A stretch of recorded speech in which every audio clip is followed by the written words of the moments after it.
সিটিতে অনেক কমিশনার আসবে যাবে, কিন্তু হৃদয় এখানেই থাকবে। আমি এখানকার লোকাল।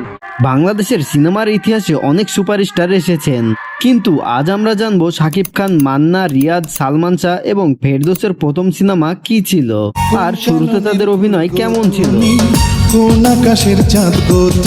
প্রথমেই আসি বর্তমান ঢালিউড কিং শাকিব খানের কথায়। 1999 সালে সবাই তো সুখী হতে চাই সিনেমার মাধ্যমে প্রথমবার ক্যামেরার সামনে অভিনয় করেন, কিন্তু বড় পর্দায় অনন্ত ভালোবাসা সিনেমা দিয়ে যাত্রা শুরু করেছিলেন তিনি। তুমি কে জ্যোতি? আমার সবকিছু বারবার তুমি এলোমেলো করে দিচ্ছ। ভাবতে পারছেন আজকের এই স্টাইলিশ শাকিব খানকে সেই সময় দেখে কেউ ভাবতেই পারেনি যে একদিন বাংলাদেশের সিনেমা ইন্ডাস্ট্রিকে একাই টেনে নিয়ে যাবেন। শুরুর দিকে অভিনয়ে কিছুটা দুর্বলতা ছিল, কিন্তু পরিশ্রম আর আত্মবিশ্বাস তাকে বানিয়েছে আজকের সুপারস্টার। এবার আসি মান্নার কথায়। তওবা সিনেমা দিয়ে প্রথমবার অভিনয় শুরু করেছিলেন তিনি, কিন্তু প্রধান চরিত্রের অভিনয়ে প্রথমবার বড় পর্দায় আসেন কাশেম মালার প্রেম সিনেমার মাধ্যমে। তোমাকে দেখেছি। শুরুতে মান্না ছিলেন সাধারণ একজন নতুন নায়ক, কিন্তু পরে হয়ে উঠলেন গরিব দুঃখী মানুষের নায়ক। তার সংলাপ, রাগ, আবেগ সবকিছুতেই ছিল আলাদা একটা আগুন। আমি বাদশা, আমি কিন্তু নিজেই বাদশা। এবার বলি চকলেট বয় রিয়াজের কথা। বাংলার নায়ক সিনেমা দিয়ে তার যাত্রা শুরু হয়। পার্ক কারো সম্পত্তি নয়, কিন্তু নারীর সম্পত্তি তার ইজ্জত।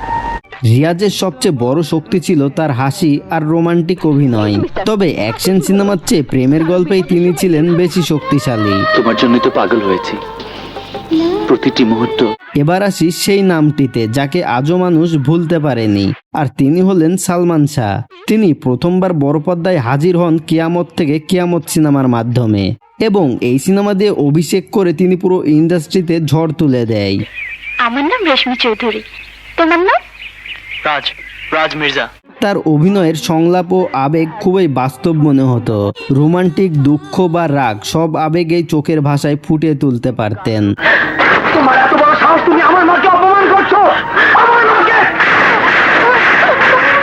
আর সবশেষে ফেরদৌস, তিনি প্রথমবার সালমান শাহ অভিনীত বুকের ভেতর আগুন সিনেমার মাধ্যমে বড় পর্দায় হাজির হন।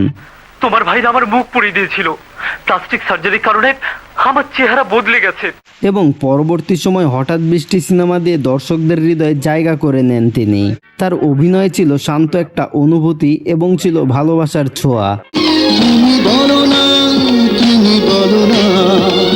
এখন প্রশ্ন হলো, এই পাঁচজনের মধ্যে সবচেয়ে বড় লিজেন্ড কে? শাকিব খান, যিনি ইন্ডাস্ট্রিকে টিকিয়ে রেখেছেন, মান্না, যিনি মানুষের নায়ক ছিলেন, রিয়াজ, প্রেমের রাজপুত্র ছিলেন, ফেরদৌস, হৃদয়ের গল্প বলেছেন, নাকি সালমান শাহ, যার নাম আজও কোটি মানুষের আবেগ?